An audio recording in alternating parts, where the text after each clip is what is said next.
quando ele lançou os fundamentos, morreu Abirão, seu primogênito.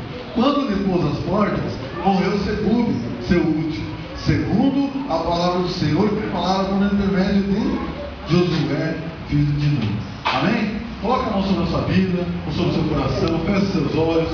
Pai querido, nessa noite nós estamos aqui na tua casa. Senhor, nós já louvamos o teu nome. Nós já declaramos que só o Senhor merece toda a honra, toda a glória e todo o louvor. Tudo é dado ao Senhor, meu Pai querido. O Senhor, Deus, não precisa de nós para nada, mas o Senhor quer ouvir de nós a nossa adoração. Ó Deus, a oração que não sai, ó Deus, da nossa boca, mas que sai do nosso coração, meu Pai querido. Ó Deus, eu creio que o Senhor tem muito mais a falar conosco nessa noite.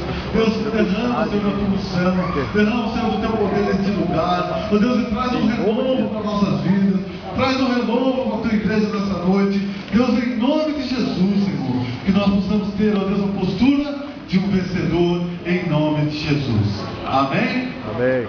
Todos nós sabemos que Deus escolheu Israel para ser o seu povo. Tirou do Egito e levou até a terra prometida, aonde Josué, se você vir na quinta, você vai aprender os desafios de Josué e você vai entender um pouco melhor como foram as vitórias de Josué, por que Josué tinha que guerrear, por que ele tinha que vencer, porque tinha que conquistar as terras a qual o Senhor prometeu. Terras essas que não estavam vazias, terras essas que tinham povos numerosos e povos de guerra, povos que lutavam, que guerreavam, que eram muito fortes. Porém, Deus falou para Josué: assim como eu fui com Moisés, assim eu serei contigo.